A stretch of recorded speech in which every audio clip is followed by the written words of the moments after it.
Hello dear friends, glad to be back. Today is 4th of November, now it's 9:30 in the morning Moscow time. I'm Levan Gudadze and this is my first update for a day in which I will share all the main news that are making headlines in Russian media outlets and Russian language pages on different internet platforms for this moment. Second update will be a little bit late on my Patreon page, in which I will share additional news that will be reported by Russian media, and also I have some announcements in regards to our project, so hopefully Patreon community will also find that update interesting. That's been said, let's talk about news now. Plenty of news to unpack, and well, I will start with short summary of the situation on Ukrainian battlefield. According to reports from Russian media, Russian military pages and Russian Defense Ministry, there was no breakthroughs on any of the sectors of the front line, although battles on the line of contact did intensify in comparison to previous days. And according to Russian Defense Ministry, overall number of casualties on part of Ukrainian armed forces during the previous day was about 800 people. This was reported yesterday afternoon by Russian Defense Ministry. You can read the entire report on my Telegram page if you are interested. I will just go through some basic information. So in Kupiansk direction, as a result of hostilities, Ukrainian forces lost about 95 military personnel, one armored fighting vehicle, two motor vehicles and one D-30 howitzer. Kupiansk direction, we all know it's the northern sector of the front line. This area, by the way, here, Kharkov region, and main hotspot is settlement Sinkovka, which is, I will say, disputed at this moment because some parts of settlements are controlled by Russian forces, some parts by Ukrainian forces. But yet again, I did spoke about Sinkovka yesterday during the live stream, and I did said that at this point it not really makes any huge difference which side is controlled Sinkovka, because even if Russian forces establish control on Sinkovka right now, what will it change? Without large-scale offensive operations, Russian forces cannot begin offensive on Ukrainian garrison in Kupiansk, because flanks have to be secure from northern side, from southern side, which will require, of course, large-scale offensive operation. And same goes when we are talking about, let's say, for northern sector. Same goes, for example, in regards to Belogorovka, this settlement here, which is constantly disputed between the sides, and it seems like Russian forces are not really in a hurry to establish control over this settlement, and the reason is simple. Once this settlement will be taken, then next stage is offensive on Seversk, this city here. And to conduct offensive on Seversk, it has to be part of a larger scale military operation. And therefore, in my opinion, these local scale skirmishes don't really make any changes on the line of contact, especially in the northern sectors of the front line, where Russian forces, at least for 3-4 months now, are locked and ready to conduct large-scale offensive operation. And it will happen, in my understanding, during the winter time. But let's continue with reports from Russian Defense Ministry. In Krasny Liman direction, which is also northern sector of the front line, as a result of clashes between the sides, Ukrainian armed forces lost about 250 military personnel and two motor vehicles.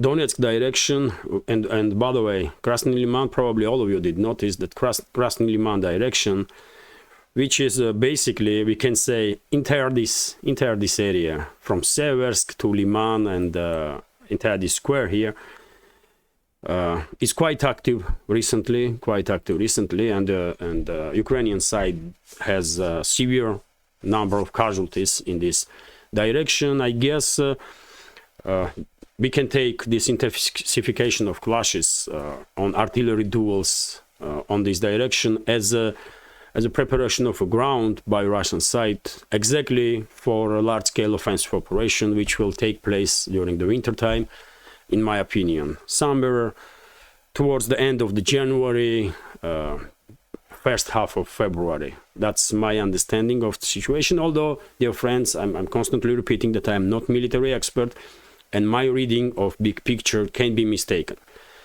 They are military experts that are commenting on this subject, and their opinion are much more professional, let's say. I'm just a journalist. I'm a person who has experience, decades of experiences in journalism, experience in working with information, with analytics, and I'm sharing with you my take on the situation. Although, yet again, it's very important to highlight that I'm not military expert, and my take, my reading of situation on battlefield can be mistaken. That's been said, let's continue with the report from Russian Defense Ministry. Donetsk sector, by the way, also a very hot spot, a very active sector of the front line. According to Russian Defense Ministry, as a result of clashes between the sides, Ukrainian forces lost about 300 military personnel in this direction: one infantry fighting vehicle, two motor vehicles, one D-20, one D-30 howitzers, as well as one Gvozdika self-propelled artillery system. Donetsk direction is here, by the way, and we have two main areas of intense clashes between the sides. Northern flank of Donetsk sector is Bakhmut and surrounding areas, of course, and the southern flank of Donetsk direction is Avdiivka and surrounding areas. When it comes to Bakhmut, Russian forces are on offensive, but yet again we are talking about local scale offensive operations, and are improving positions on the southern flank of Bakhmut, in Andreevka, Klishchevka areas, and also in the northern flank of Bakhmut, in Bogdanovka area, and Russian forces are preparing ground for assault in Grigorievka area, also according to reports that I see. Although yet again, it will take time.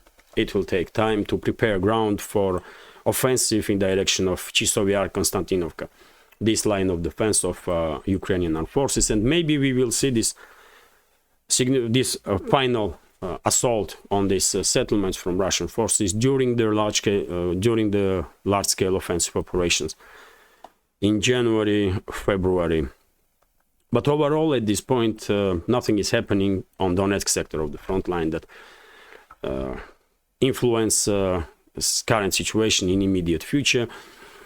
In Avdiivka area, Russian forces constantly improving positions on northern flank of Avdiivka, southern flank of Avdiivka, eastern flank of Avdiivka. There are reports that Russian forward units already are conducting reckoning force operations and are even establishing control over the industrial zone, northern industrial zone of Avdiivka, where this chemical plant is, huge chemical plant, and some areas of this plant is already under Russian control, even though the Russian side did not even begin assault on this direction. Reckoning force operations was enough to force Ukrainian units to retreat from certain areas of this industrial zone on the north. Southern southern industrial zone of Avdiivka already under Russian control. And yesterday, if you see on my Telegram, dear friends, I did share this video of Russian tank attack on I guess this is it, by the way. Russian tank attack in industrial zone area. From industrial zone, I guess Russian forces were closing in or improving positions in direction of residential areas. And well, you can see this video on my Telegram. Russian tanks quite freely move around this industrial zone, so it seems like Russian radio-electronic warfare system is quite active and effective here. And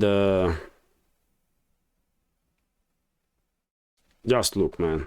Tanks are tanks, man. They just don't care. They are crushing everything. So as you can see, Russian tank units are receiving no opposition basically from Ukrainian forces. They are moving freely, and in the end of this video you can see Ukrainian units are running away. Ukrainian units are running away and saving their lives, which is the right decision, really.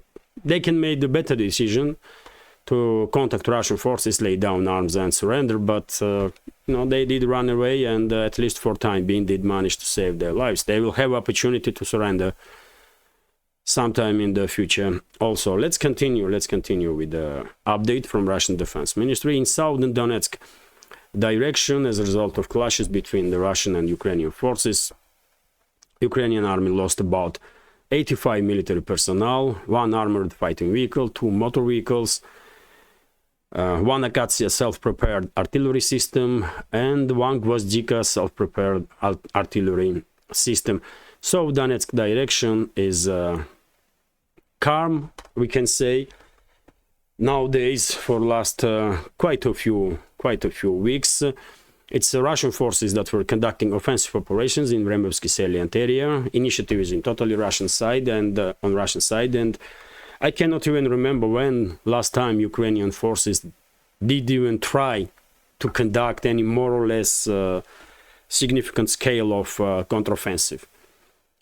So I guess Ukrainian units in this area are so much out of steam that they are totally on defensive and are unable to conduct any local scale offensive operations whatsoever. And the initiative, by the way, initiative is in Russian hands all along the front line.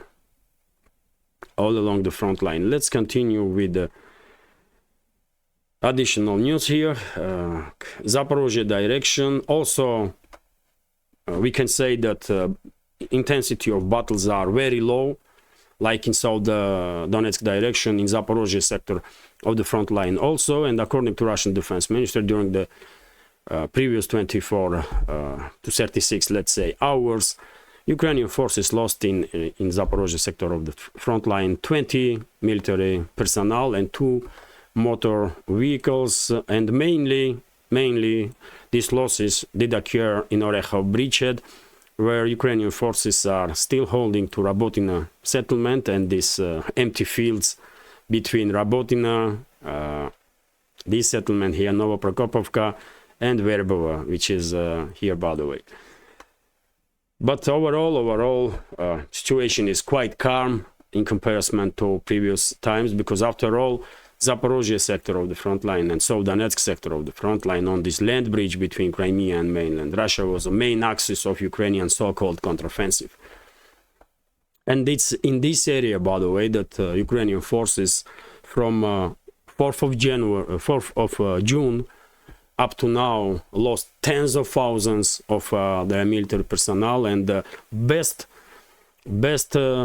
equipped and NATO-trained brigades that they had in strategic reserves. And also Kherson direction, according to Russian Defense Ministry, Ukrainian forces lost in Kherson direction 65 military personnel, 2 motor vehicles, 3 Gvozdika self-prepared artillery systems, and 1 Bukovel AD electronic warfare system. When it comes to equipment, all that equipment was destroyed on the right bank of the Kherson region by Russian long-range artillery and Russian drones. And when it comes to left bank of the Dnieper River, Ukrainian side is still holding to some small footholds in Krinky area. This map is not working for whatever reason. This is Krinky, by the way, where I guess maybe company of Ukrainian forces still remains. And Ukrainian forces have some small foothold right next to Antonovsky Bridge and destroyed railway bridge, and islands on Dnieper River are constantly disputed between the sides, but yet again, overall situation is under full Russian control. Initiative is in Russian hands all along the front line, and nothing happening that will influence situation in immediate future on any of the sectors of the front line, Kherson region included.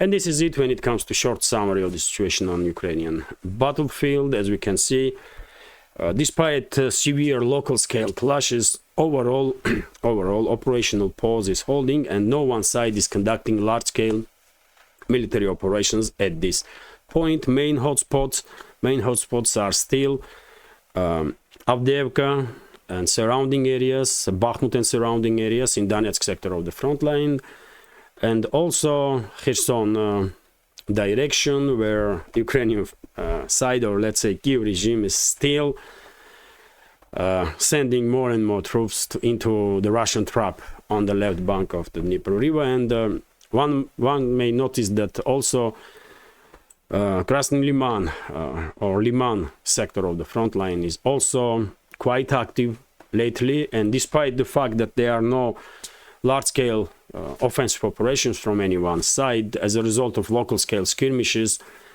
severe heavy artillery duels between the sides and the drone wars, casualty numbers on part of Ukrainian armed forces in Krasny Liman direction is quite high.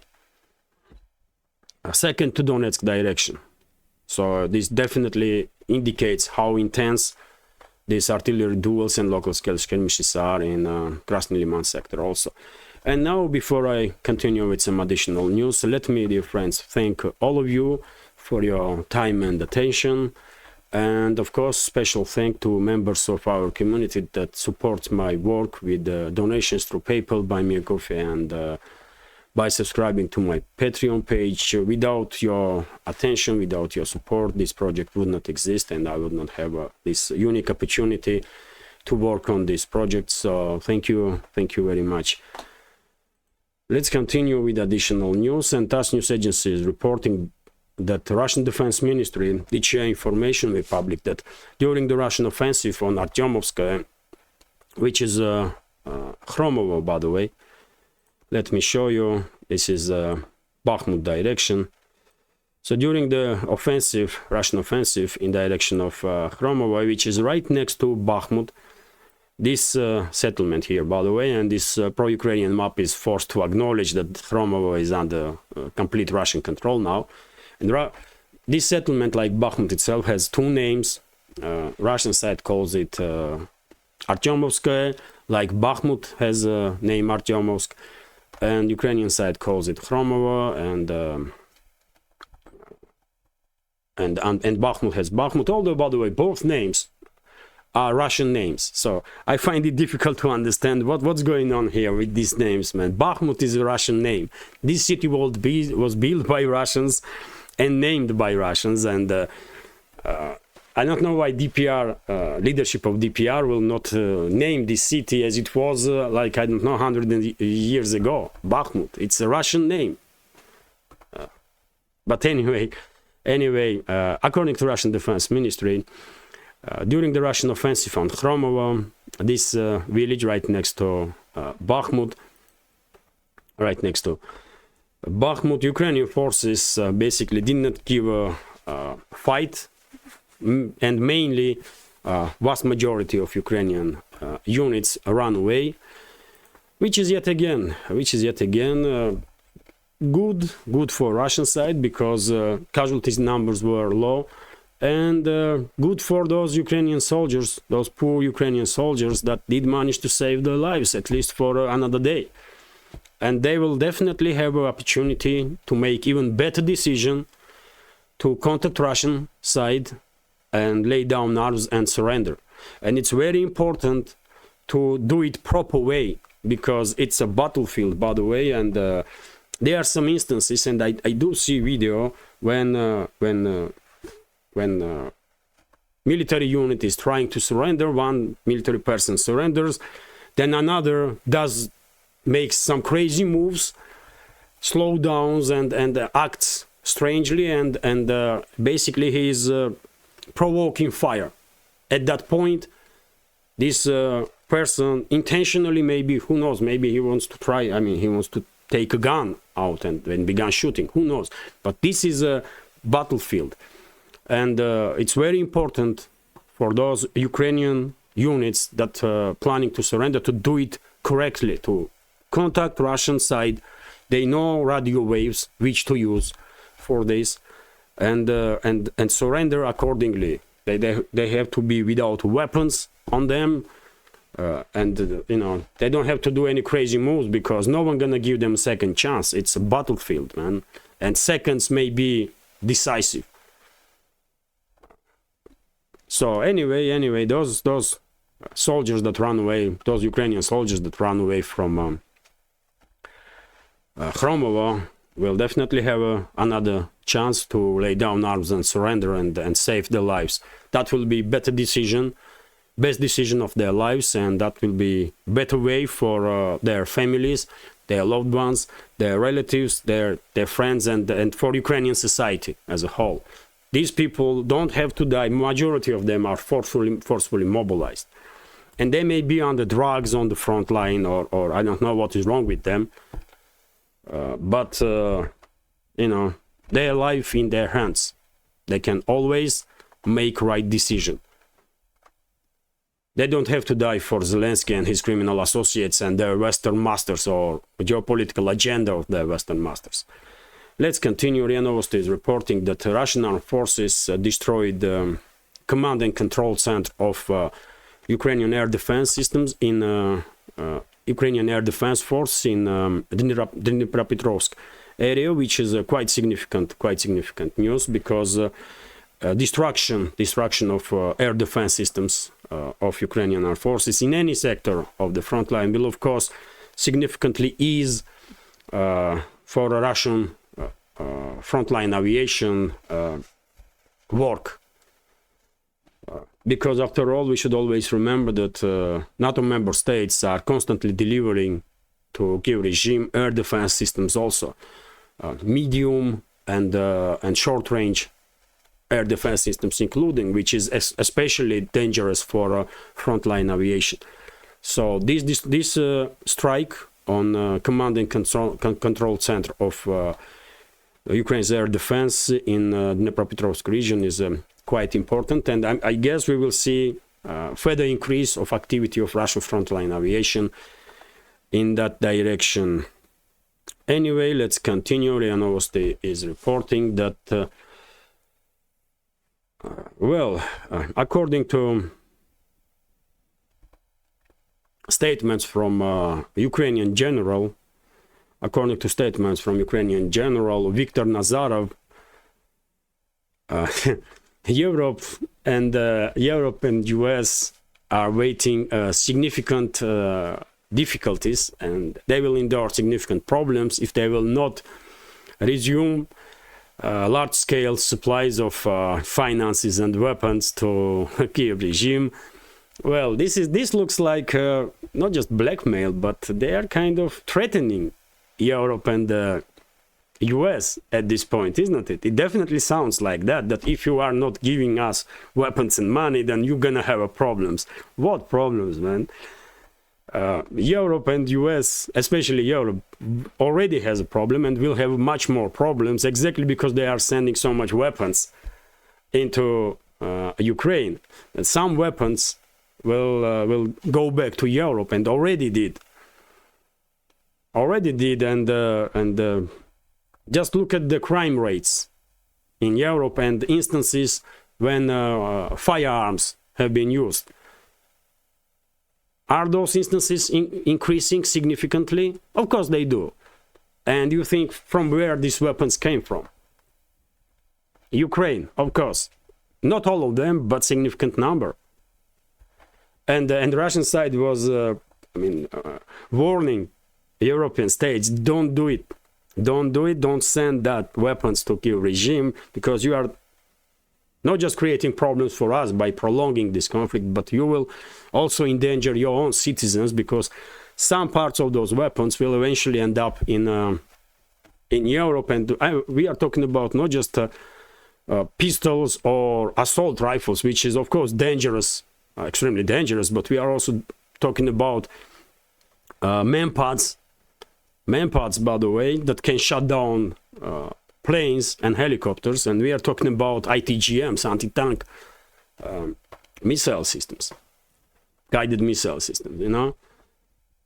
But anyway, I'm tired to talk about this inadequacy of Western ruling class that are definitely endangering citizens of Europe and demonstrating day after day that they just don't care. They just don't care. And when it comes to this general, Viktor Nazarov, I guess somebody from US Embassy will call him and tell him to chill out before it's not too late, because one more this kind of statement and he will be removed, I guess, because I don't think Washington gonna take any threats from these animals, man, that are serving Zelensky and his criminal associates. But anyway, let's continue. RIA Novosti is reporting that, well, according to French politician, leader of Party of Patriots, Florian Philippot, and dear friends, I'm not expert in French internal politics, and I don't know this anything about this party really. I guess it's opposition party, right-wing opposition party, let's say this way. So according to this politician, Florian Philippot, USA did already made decision to dump Zelensky, and they will blame him for all the failures on the front line, and will this way distance themselves from entire this mess that was created by the West in the Ukraine. And well, I have to agree on this take. I also think that Western ruling class already dumped Zelensky, and it's only a matter of time when this mass murderer Zelensky will be replaced with another one, most likely with Zaluzhny. Most likely, although some other figures in Ukraine also probably are considered by London and Washington to replace Zelensky. Among them, of course, Budanov, another mass murderer and a terrorist. Let's continue. And this is also interesting. Two different news from RIA Novosti, but they did use similar pictures of Zelensky. And this news is coming from Vladimir Fisenko, who is official. Let me translate to be more precise, dear friends. It will take just a couple of seconds, because these titles, man, that so many titles that these people have, that it's difficult to translate correctly always. So the removal from office of a commander-in-chief of the armed forces of Ukraine, Valery Zaluzhny, is a threat. It's a threat with serious consequences for the president of Ukraine, Volodymyr Zelensky, said the head of Kyiv's research institute, Penta, Vladimir Fisenko. His words are reported by NBC News. Zaluzhny is the second most popular person in Ukraine, and the president's office sees him as a potential rival. Now it seems they want to blame Zaluzhny for all the problems at the front, Ukrainian expert noted. Well, I have to disagree. I don't think Zaluzhny is the second most popular figure in Ukraine. He's probably significantly more popular than Zelensky, because according to, let's say, Shari, for example, Anatoli Shari, who is a Ukrainian blogger and a journalist and politician also. He's head of political party in Ukraine, party that was banned by Zelensky's regime. So according to Shari, some time ago, I did watch one of his videos, and he was saying that Zelensky has about 15% support in Ukraine. If I'm not mistaken, that's number that he used, 15%. And well, you tell me how Zaluzhny can have less than 15%. Now, Zaluzhny probably definitely at least twice more popular than Zelensky, and that's why inner circle of this mass murderer is attacking Zaluzhny on daily basis now. On daily basis.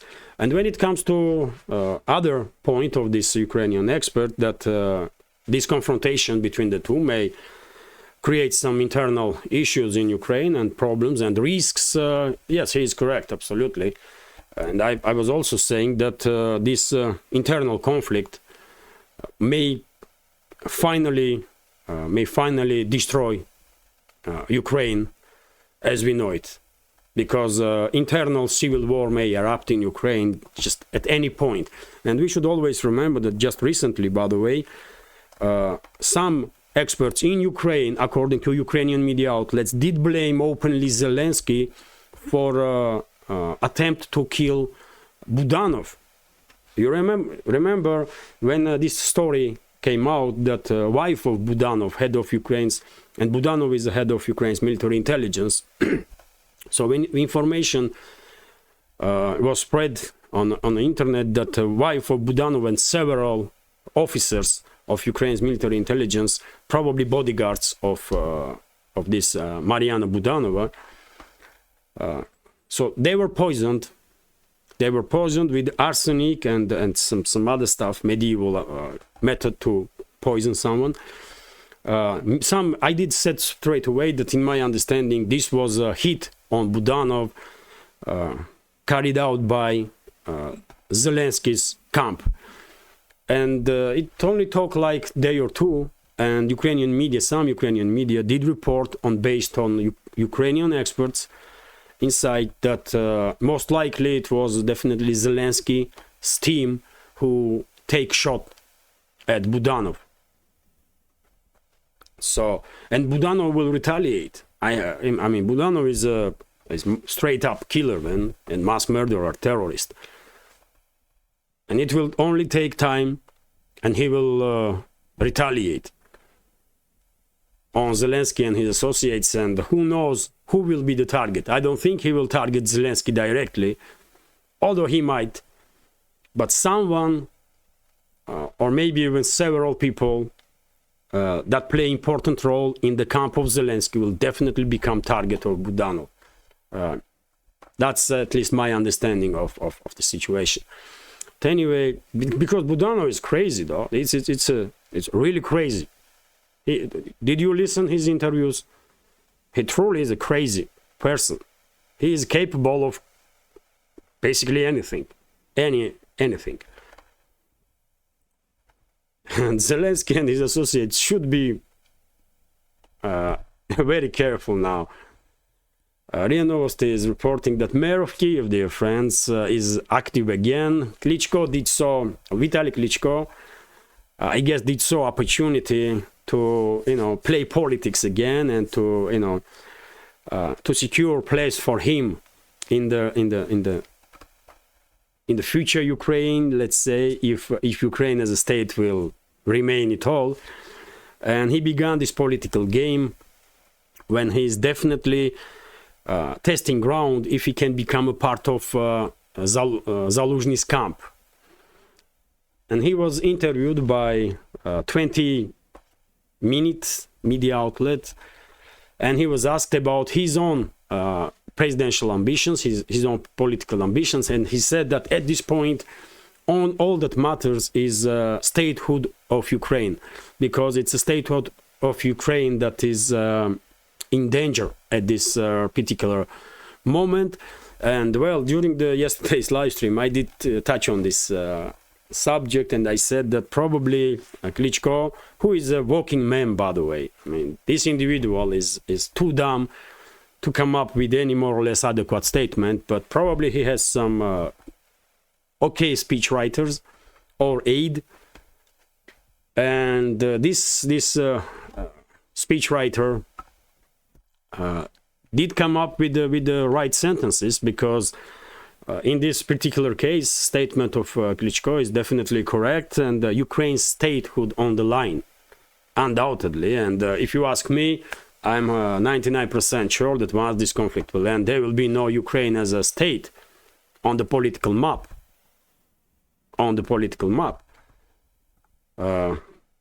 Majority of Ukraine will be controlled by, majority of territories of modern Ukraine will be controlled by Russia, and western regions of Ukraine will be controlled by Poland, Hungary, and Romania, possibly Slovakia. They will return all the lands that they used to control before Second World War.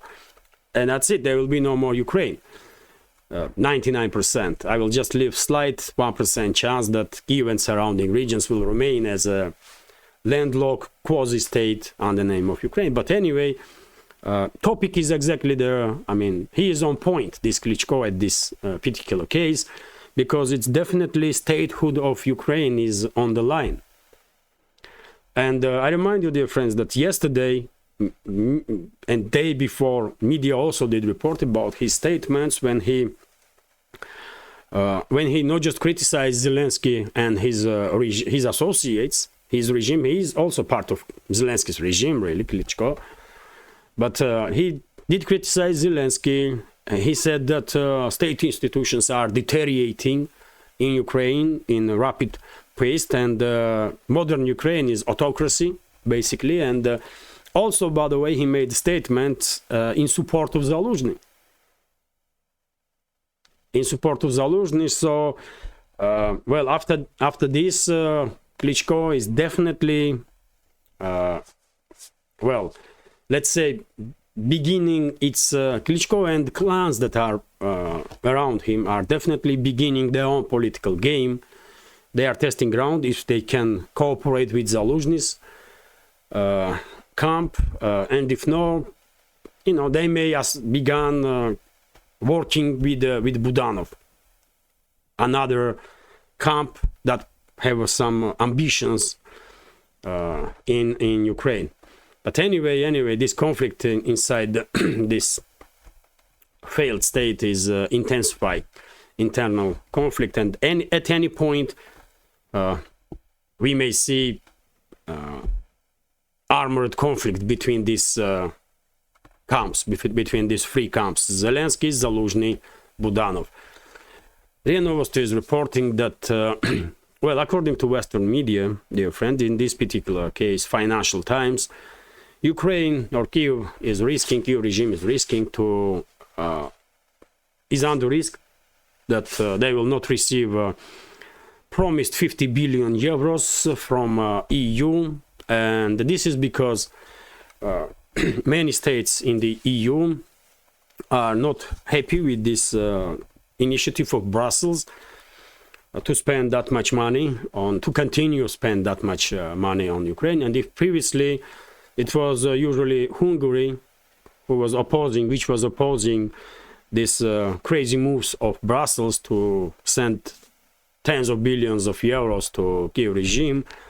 Now it's not just Hungary, but also Slovakia and, unsurprisingly, Netherlands, by the way. Netherlands, where after recent parliamentary elections, new political figures are in power. New political forces are gaining control in the parliament and over the states, and well, they are not happy to continue financing this crazy spending of Brussels when it comes to support of Kiev regime. So it's a big issue, dear friends. If Brussels initially was forced to deal with Budapest and try to force Hungarian government to, you know, supply these initiatives to send this financial flow basically to Kiev regime. About months ago, Slovakia became an issue for Brussels in regard to this topic, and now Netherlands also. I wonder which country will gonna be next, because we clearly see that that Ukraine fatigue is becoming a thing in the Europe and in the collective West in general. Let's continue anyway. And well, RIA Novosti is reporting that head of UK's Foreign Ministry, David Cameron, will try to persuade US leadership to continue financial and military aid to Kiev regime. I don't know, maybe David Cameron have not been briefed by real rulers of the Western world, and he's just misunderstood what is the main subject of discussion now among Western ruling elites and, let's say, between the major capitals. Or maybe he was briefed and he's just continuing to push this narrative of support to Kiev regime just for domestic use, because after all, Western politicians, public figures are hostages of their own propaganda. They were for many months were pushing this narrative that we will send this amount of money and that amount of weapons, and Kiev regime will defeat Russia on the battlefield. And now they are finding it difficult, I guess, to backtrack from those statements, although they will be forced to do so at some point. But whatever the case, my understanding is that major capitals at this point, if they are negotiating something, let's say Moscow, Washington, London, possibly, and some others, main topic is how Ukraine will be divided. Because Ukraine is done. Modern Ukraine as a state is done. That story is done. It's only a matter of time when what am I saying will become a historical fact. And now these major capitals are discussing how and when Ukraine, modern Ukraine, will be divided between the Russia and the West, between Russia and collective West. And my understanding is, as I said many times before, that entire this territory, by the way, vast majority, let's say, of modern Ukraine will become under Russian control, and Western regions, this part here, these parts will be controlled by Western neighbors of Ukraine, and so to speak, will become controlled by NATO. And eventually, these Western regions will, of course, will be integrated into these Western neighbors, into Poland, Hungary, Romania, maybe Slovakia, and will become a part of EU and NATO. Western regions of Ukraine. The rest of the territory will be controlled by Russia, and at this point, I'm 100% sure discussions between the major capitals are about this subject, to make sure that while during the divide of Ukraine, there will be no large-scale skirmishes between Russian and NATO forces, because at some point they will face each other, and most likely there will be some incidents, some local-scale skirmishes between Russian and NATO forces, most likely. But main headache, I guess, for major capitals now is to make sure that these possible local-scale skirmishes will not turn into large-scale confrontation, and disintegration of Ukraine will not provoke full-scale war between Russia and NATO. That's a major issue that have been discussed at this point by Western ruling class and Moscow, I believe. Because it's a significant issue. I mean, I don't think Western ruling elites really want full-scale war with Russia. So they will definitely work scrupulously on this issue to divide Ukraine without provoking full-scale confrontation between Russia and NATO. But anyway, let's continue. RT is reporting that let me read this information. The conflict between Russia and Ukraine will not have a purely military solution. Charles Brown Jr., the chairman of the U.S. Joint Chiefs of Staff, has suggested during his appearance at the Reagan National Defense Forum at Simi Valley, California on Saturday. Brown was asked about the possible outcome of the fighting in Ukraine, whether it would end with Kiev retaking everything that they did like to get back, or with some other kind of negotiated truce with Russia. And US top general replied on this question by saying that in any military conflict, you don't solve it completely by military means. It ends up with the diplomatic solutions. Well, this is, let's say, diplomatic way to say that Ukraine will not regain anything whatsoever. Kiev regime, let's say, will not regain control over anything at all. They will just continue to lose until there will be no more Ukraine left as a state. And this, yet again, of course, they cannot say it directly. They have to, come up with these sentences that, what, diplomatic solution is always the way, and blah blah blah. When they would love to defeat Russia, but they can't. They know it, and they are now looking for or preparing ground, using media, Western media, to prepare ground for inevitable defeat of Kiev regime and Western ruling class also, let's say, because after all, this conflict is mainly between Moscow, between Russia and Western ruling class, isn't it? That's it. And also, dear friends, to continue this very topic, Jens Stoltenberg, I guess I have a high blood pressure again, headache, man. But anyway, RT is reporting that according to Jens Stoltenberg, Ukraine and the West, collective West, has to prepare for bad news for bad news when it comes to Ukrainian conflict. Let me also read. The Ukrainian military has failed to achieve any breakthroughs on the battlefield over the past several months, but the West should stand by country regardless. NATO Secretary General Jens Stoltenberg has argued. The official also lamented the apparent failure of the military bloc's defense industry to establish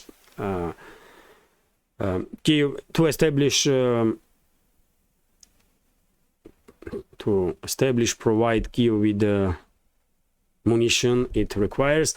Well, he also spoke that Western military industrial complex did fail to provide Kiev regime with everything they need, well, which is, well, I will say somewhat correct.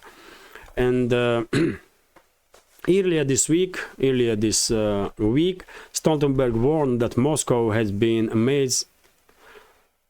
amassing missiles ahead of their winter, noting that Russian weapons manufacturers were operating on a war footing.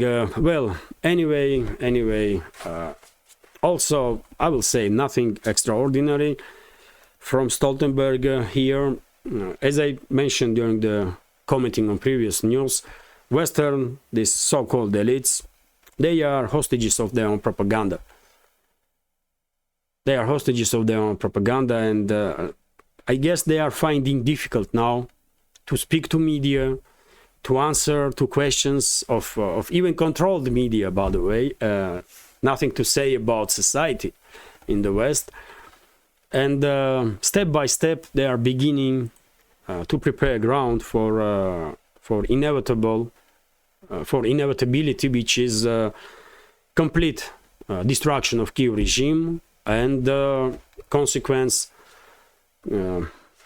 full-scale disintegration of Ukraine. It will take time, months, 2, 5, 10, but that's what will happen.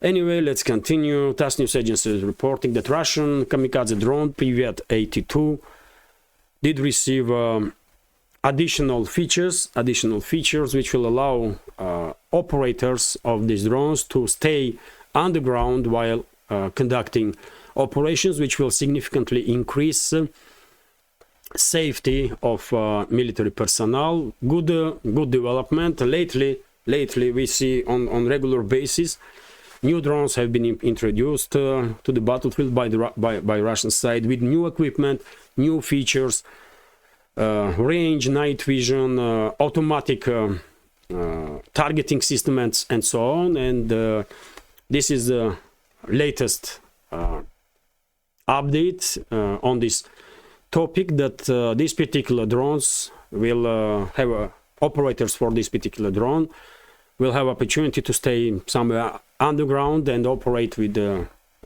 this kamikaze drones that way, by not risking their lives, which is good development for sure. After this conflict will end, I guess drone manufacturers will stay very busy, not just in Russia but worldwide, because I guess this is the first conflict when drones are playing almost as significant role as artillery, as mortars and artillery. That's how effective these drones really are.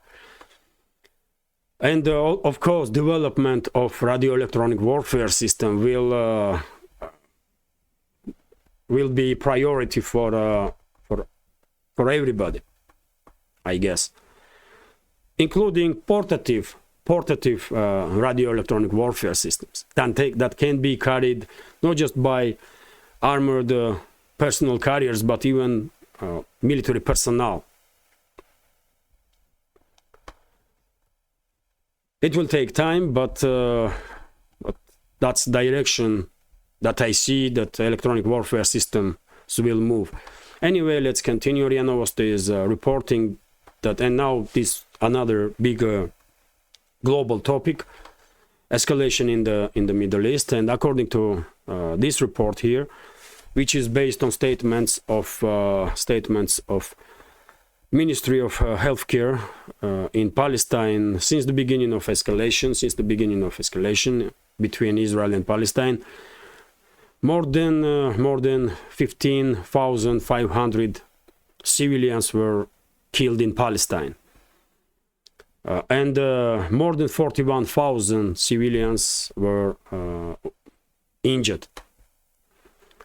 Huge number, of course, and dear friends, I remind you that according to UN data that I see and many channels report,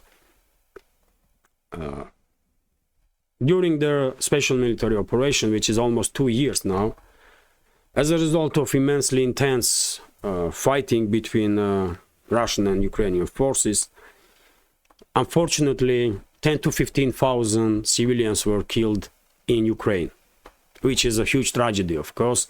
But unfortunately, collateral damage cannot be avoided entirely when this huge intensity of battles are taking place. But this is in 2 years, almost 2 years, by the way. And in Ukraine, 10 to 15,000 civilians died as a result of this immense intensity of fighting between Russian and Ukrainian forces. In Palestine, dear friends, just in a month, little more than a month, as a result of Israeli strikes, more than 15,500 civilians are killed and more than 41,000 civilians are wounded. And if you remember, dear friends, Western so-called elites, Western media did spoke almost on daily basis that Russia is committing war crimes in Ukraine, because just look at it, according to UN, 10 to 15,000 civilians died. This is genocide and so on. There was very strong statements made by high-ranking officials in the West and the Western media and so-called international organizations, Western ones. Despite the fact that Russian side was always trying to minimize casualties among civilians, even risking with lives of its own military personnel. And now you can see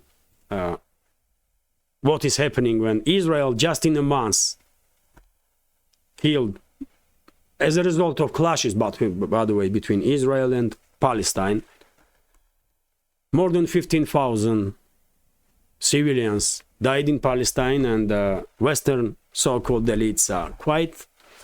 They are saying nothing about genocide. They are saying nothing about war crimes. They are saying nothing at all. Almost nothing at all. They are, in rare cases, just slightly criticizing Netanyahu and his government. And some of them, even in that case, then backtracking their statements and beginning to apologize to Netanyahu and Herzog and the rest of them. Do you see how unfair and how fake, really, Western elites, Western media, Western so-called humanitarian organizations really are? Is it clear? So I guess you all will understand why I have no respect for Western ruling class, Western media, and Western so-called non-governmental organizations. They cannot be trusted, by the way. They are tools. All of them are tools. Fake, totally fake, and that's it. But anyway, let's continue.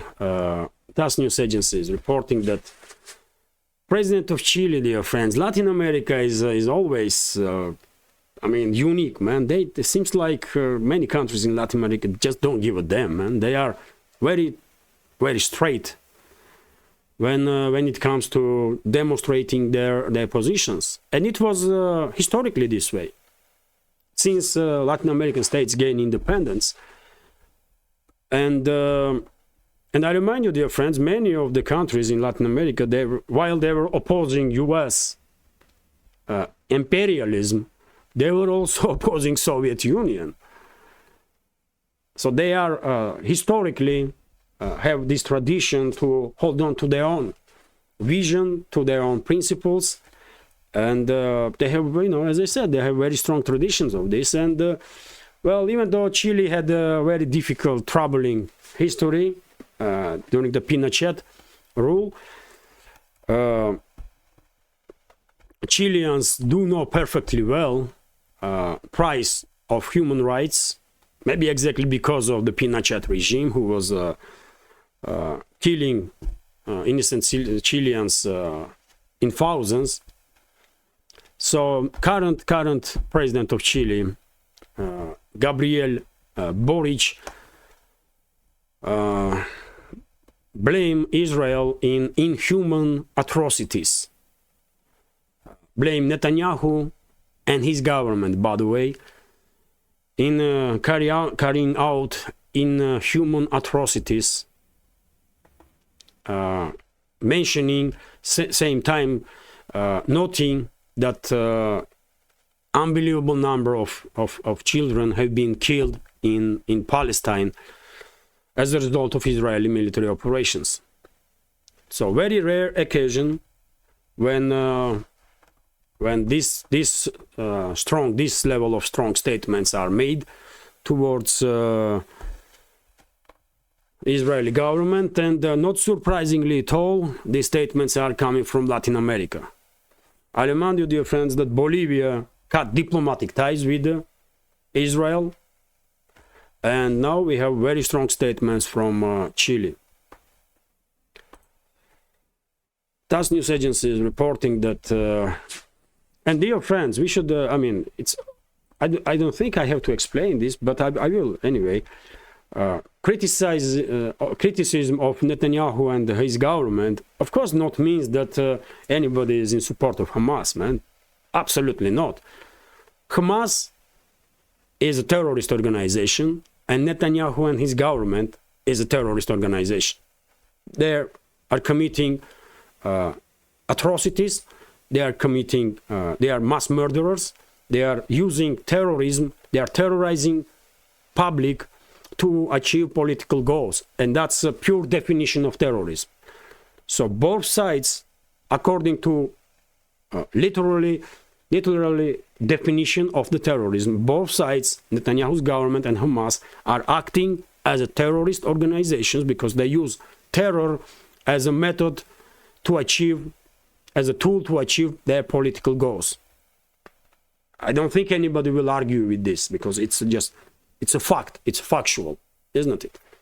So, I mean, I guess it's had to be obvious that whenever you are criticizing Netanyahu and his government, actions of Netanyahu and his government, it definitely don't mean that you are in support of Hamas. No, man.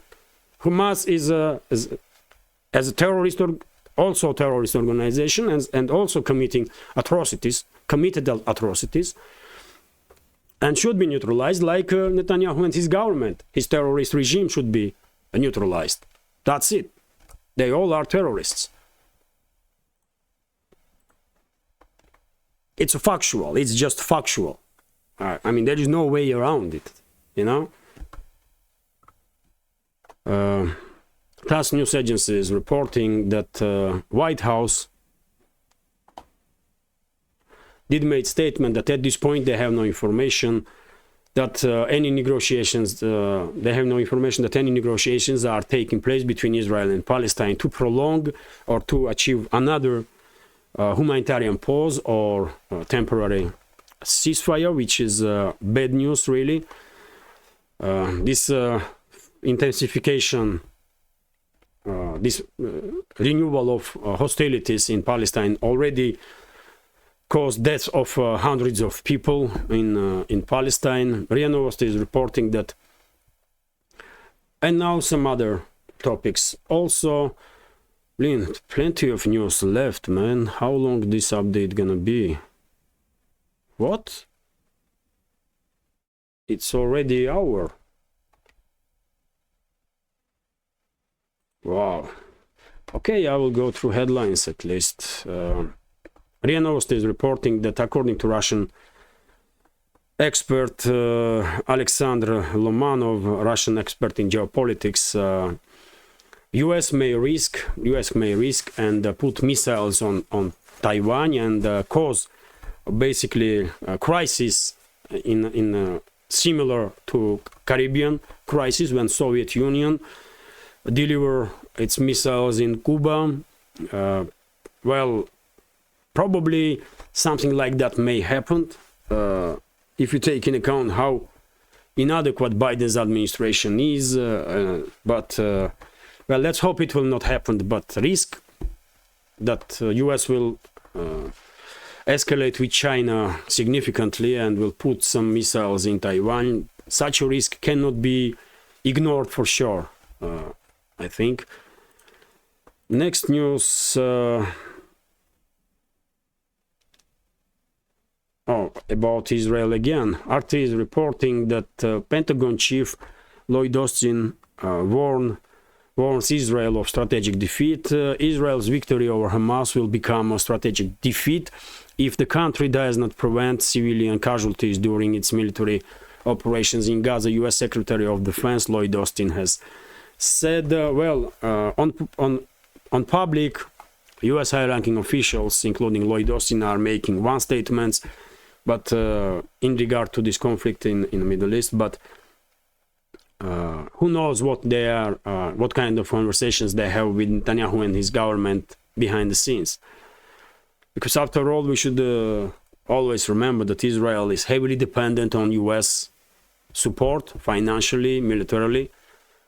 And if Washington wanted this conflict to end, or this conflict to be transferred into diplomatic field, and then political solution to be found, it will only take one call from Washington, and that's it. It will only take one call from Washington to Netanyahu, one or two strong messages, and that's it. That's it. But we did not see it.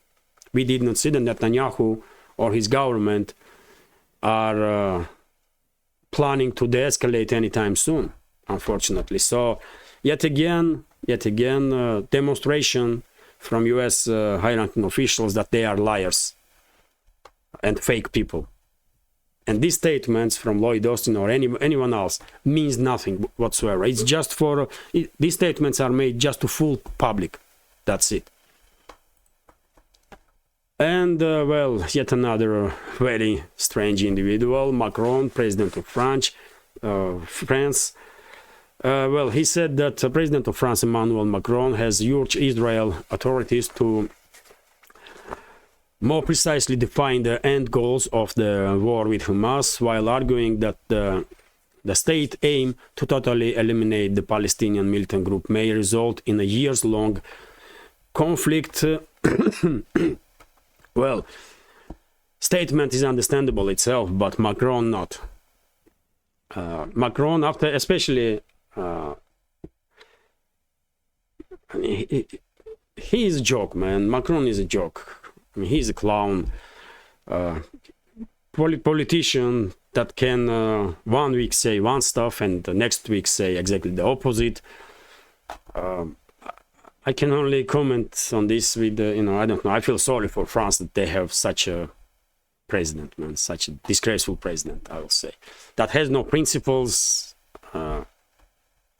morality, or, you know, it's a shame for humanity. These kind of individuals are shame for mankind, really.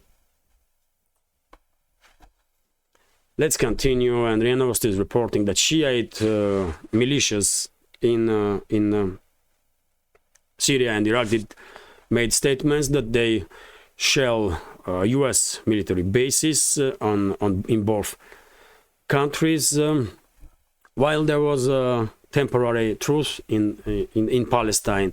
If you notice, there was no strikes on U.S. bases in the Middle East, in Syria and Iraq, but since the beginning of this new wave of escalation in Palestine, these strikes on U.S. bases intensified. Also interesting news that U.S. warship was attacked by Houthi militia, Houthi rebels from Yemen. Let me read several sentences here. Sorry, dear friends, yet again, because of the pressure,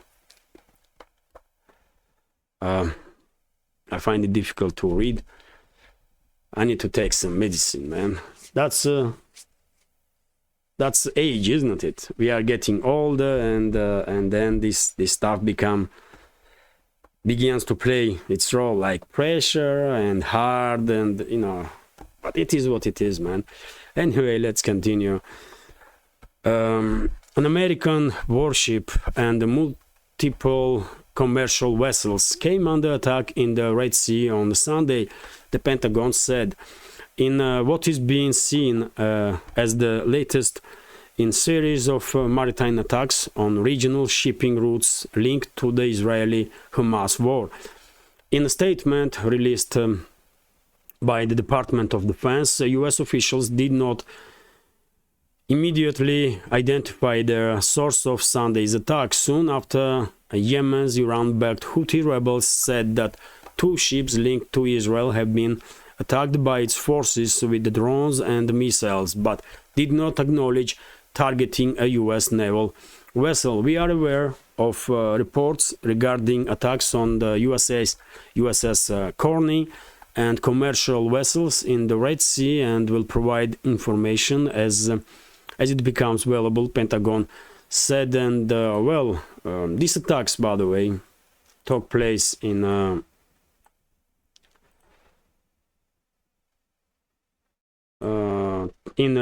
Bab el-Mandeb Strait, which is here. Here, by the way, entrance basically into Red Sea. And according to reports that I see, all those attacks, mainly from Houthis, did take place in this area. And well, I guess at least until this confrontation between Israel and Palestine is ongoing, Houthi rebels will continue their attacks on not just military vessels of NATO member states or Israel, if Israeli ships will arrive in that area, but also Houthi rebels will probably seize control over their merchant ships that are connected with Israel one way or another. Let's continue. RIA Novosti reports that Pentagon did warn that US is lagging behind of China when it comes to weapons manufacturing. Well, not surprisingly, really, not surprisingly, because US military-industrial complex find it difficult to keep up with the demands of Ukraine when it comes to, let's say, artillery shells, for example. And, well, of course, US will find it extremely difficult to keep up with the Chinese industry. No surprises here. I will just add that US is lagging behind, not just in manufacturing of weapons, manufacturing capacities, but also in military technologies itself, especially when it comes to hypersonic weapons, which is basically next generation of weapons that will possibly play a crucial role in deterrence policies of nuclear states. And of course, Russia and China are leading this field of developments when it comes to hypersonic weaponry. Also, RT is reporting that EU. Oh, this is quite interesting, man. Joschka Fischer, former foreign minister of Germany, did made a very strange statement, I will say, that EU needs to have its own nuclear weapons. Well, I mean, at least one member of EU has nuclear weapons, France. Well, partners of EU member states through NATO also have nuclear weapons, US and UK. And why EU itself, why Brussels have to have nuclear weapons to deter, let's say, Russia? It's, I don't know, man. I mean, it's this is really like next level of craziness that we are seeing now in this class of European so-called politicians, man, or public figures. This is truly next level of craziness that they are coming up with, man. That now EU needs to have nuclear weapons. What else EU needs to have? Crazy, man, crazy. And this individual was a foreign minister of Germany, man. This crazy. This totally crazy piece of crap was a foreign minister of Germany. Unbelievable, man. What is wrong with these people?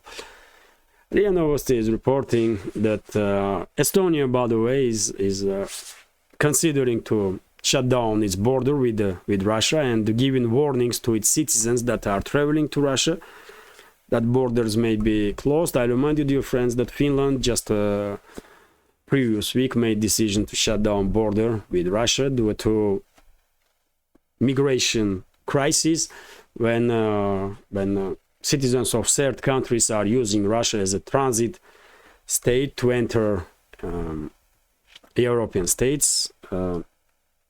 And Finland did not find any other way to deal with this issue other than shut down border with Russia entirely. And maybe Estonia will follow this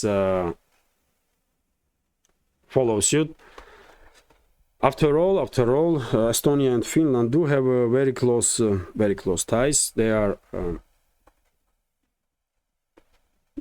by the way, in Europe, in EU, just Finns and Estonians are Finno-Ugrics. They are relatives, so to speak, in terms of development of nations. And they have close ties, it's understandable, like Turkic people, Turkic-speaking people have close ties. Slav people don't really have close ties. And Western ruling class did everything to make sure that Slavs are divided. But some Slavs do have, like Russians and Belarusians, Russians and Serbs. I guess people in Slovakia, Bulgaria, ordinary people also have warm feelings towards Russians. Although politicians in those countries, of course, are Russophobes, and with the exception of Serbia, of course. Serbia is a very different story. Serbia is a friend of Russia forever, I believe. But anyway, well, that's the information that Estonia may shut down its border with Russia. RT is reporting that the US will close all its coal-fired power plants. Climate envoy John Kerry pledged at the COP28 climate conference on Saturday, announcing the country will join their powering past coal alliance to phase out the fossil fuels. Well, I don't know, man. In my understanding, this is a big global scheme, by the way, that was conducted by Western ruling class. All this topic of fossil fuels being bad, and renewable energy, and solar energy, wind energy, and blah blah blah. I think it's a shame. It's some kind of scam from a ruling class of the West. They are creating false issue, and they are coming up then with solutions for this false issue. They are investing heavily in these so-called solutions, in production of wind turbines, in production of solar panels, and you name it. And then they are pushing hard to get rid of competition, to shut down this fossil fuel industry, so that they will become a major force when it comes to energy in this world. But I don't think it will work out, man. I don't think it will work out. I do believe that climate is changing. I'm not climate change denier in no way. I'm 100% sure climate is changing, because it does it constantly. Since this planet had been burned like 4.5 billion years ago, climate on Earth is changing constantly. There are periods of warm climate, and there are ice ages that may last for thousands of years. Then again, warm era, and so on. So climate is constantly changing. It's nothing new here. And humans have nothing to do with climate change at all, man. Nothing. Unfortunately, we have this, we humans are somewhat, I don't know, we have strange understanding of ourselves, because we think we are so important, and everything is running around us, when it's not, man. In Siberia, dear friends, in the summertime, more CO is released in atmosphere than human activity will release in, I don't know, next 10 years. Do you know that? I cannot remember exact numbers now, but in Siberia, where it's Vechная мерзлота, it's a frost, it's forever frost areas, when ground is frozen for several meters. But because climate is constantly changing, in the summertime, this frozen ground is melting little by little and releasing huge amount of CO. And what you gonna do about it? Nothing, isn't it? And I don't think many humans do realize that nature itself releases significantly more CO into atmosphere than human activity. But unfortunately, these groups that are behind this scheme, this scam, they are buying in numbers all those so-called scientists to push this narrative that it's because of human activity climate is changing, because of some damn cars, man, on the streets. No, those cars may pose in atmosphere and may make atmosphere a little more dangerous for humans, but when it comes to planetary scale, humans don't really make any change whatsoever, man. Come on, just 1% maybe? I don't know. But this is definitely scam, man. This is definitely scam. These multi-billionaires, this so-called ruling elites of the West, they come up with this idea that, you know what, let's demonize fossil fuel industry, let's blame everything on humans, human activity, fossil fuels, climate change included, and then let's invest in alternative sources of energy like wind farms, like solar panels and so on. And you know, after decades, after 20, 30, 50 decades, I mean, we will get rid of all those reliable, highly reliable energy sources like coal plants, like energy power plants that are working on the gas, maybe even from nuclear power plants, by the way. And who gonna have energy, man? These bastards, for whom this idiot is working, this what is name of this animal, John Kerry. So they will be monopoly, no? And they will have a power because you know, they will produce energy. This is scam, man, 100%. You may disagree with me, but I believe this is a scam. They are creating issue, then creating solution for this issue and selling this solution and forcing world to buy it. That's all it is, man. Simple as that. RT is reporting that, that's the answer also, somewhat. The UAE Sultan Ahmed Al Jaber reportedly said that gradual cuts in oil, gas, and coal use would take the world back into caves. Yet again, this was said by this individual on very same COP28 climate conference. Why serious people? I mean, why these oil producer countries or gas producing countries even attending these conferences, man? Let those crazies sit there and talk about their BS stories. You should ignore this, man.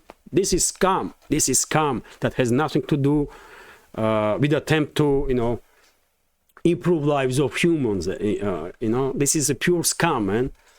But anyway, unfortunately, that's how the world is operating. That, you know. But anyway, that's one answer. That's one answer from one of the oil and gas producing countries, United Arab Emirates, that if world will reduce or say no to coal, fuel and gas, coal, oil and gas, humanity will very rapidly end up in a worse place than it is now. I will not say cave. It's a long way towards cave, and only nuclear war may put humans into caves again, global nuclear war. But you know, anyway, Russia today is reporting that well, when it comes to LNG market, Russian Federation is about to become one of the world's biggest producer of LNG. This was stated by Gazprom, which is quite good news, especially since the European leaders want to destroy their own countries and economies of their own countries and are refusing to buy Russian gas. Russia has to find alternative markets, and LNG is definitely a way to go in this regards to sell liquefied natural gas to countries in the global south, let's say, because you know, Russia can build pipelines to China, to Mongolia, but when it comes to India and other countries in global south, LNG is a more effective way to distribute gas for sure. RT is reporting that Russian chocolate is going global, which is quite interesting news, really. The country supplied 170,000 tons of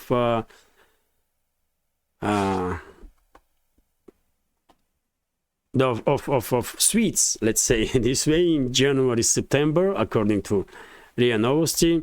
Russian chocolate exports rise 9% in January-September, year-on-year terms, making the country 11th largest supplier worldwide, which is, well, quite good news. In total, 170 tons of Russian chocolate products were exported worldwide in the first 9 months of the 2023, with an overall value of more than $535 million, according to reports. Well, great.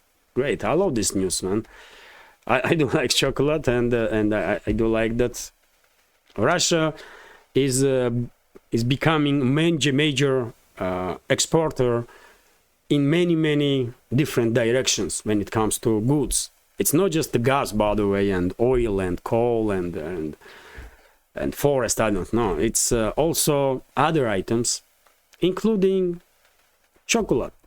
Who will think about it? But that's it is, man. Chocolate, agricultural produce, IT technologies, by the way. Also, Russia has one of their best program engineers, isn't it? And there are many other sectors that Russia is doing quite okay, really. And in some places even leading world. So let's continue, and well, I'm gonna end this update on this very also interesting and kind of strange news. Russian MP proposed taxes for childless people. Well, issue of the demography is a big issue in Russia, and government does operates many programs to encourage families to have kids. More kids you have, more state will support you. That's policies here in Russia. And well, I guess for some MPs that is not enough. And some MPs are coming out now with initiatives to tax people that don't have kids, and then use funds from this taxation to fund exactly those programs that are stimulating families to have more and more kids. Well, what you gonna say, man? I don't think this kind of bill will ever pass Russian Duma, Russian Parliament, but the story itself is quite interesting. And well, this type of taxes were during the Soviet Union, by the way. So country was trying to, state was trying to promote this idea of big families, but I don't think now Russia needs this type of bills. Government does operate several quite effective programs. So maybe those programs have to become a little more effective. Maybe some more sums have to be given to families, because it's a huge responsibility, isn't it? And all of us who have kids know it. And when you have 2 kids, and you may think about third, but when you're beginning to work on budget, and it's necessary, isn't it? Because you have to provide your kids constantly, and when it's a difficult decision. It's a serious decision. And maybe these programs that are operating will increase sums that are given to families with with kids, and it will stimulate better families to have more and more kids. Because I do remember some time ago, when me and my wife were a little younger, we did think about having a child, third child, but we could not. We just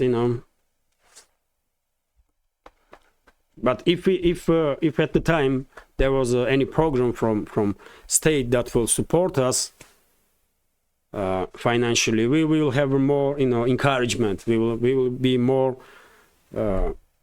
you know, because it's a serious decision. It's most serious decisions that we can make humans, isn't it, in life. But anyway, I will end this video on this news. Demographic situation in Russia is is always active topic, and government does, as I said, tries to, you know, do its best to support and to stimulate childbirth. But maybe something more have to be done. I don't think laws or to tax childless people will help in this matter. But anyway, this is it for now. This is it for now. Excuse me, 1.5 hours. Wow, quite a long update. I hope you will find this this video interesting, dear friends, and if so, please click that like button and leave some commentary about any topic you like. If you can, please share links to my videos or my channel with your friends on any of the platforms that you are active on. This is the, I guess, only way to reach a wider audience, and just help me spread the word about my channel. And if you think this project with several channels excuse me, if you think this project with several channels, including this one, is informative, interesting, useful, and deserves to exist in this field of news and political commentary, please consider to support my work with small donations through PayPal, buy me a coffee, or by subscribing to my Patreon page. You can see links under this video and wow, excuse me. You can see links under this video in the description box or in the pinned comment. This is it for now. Have a great day, have a successful new week, and take care. See you soon.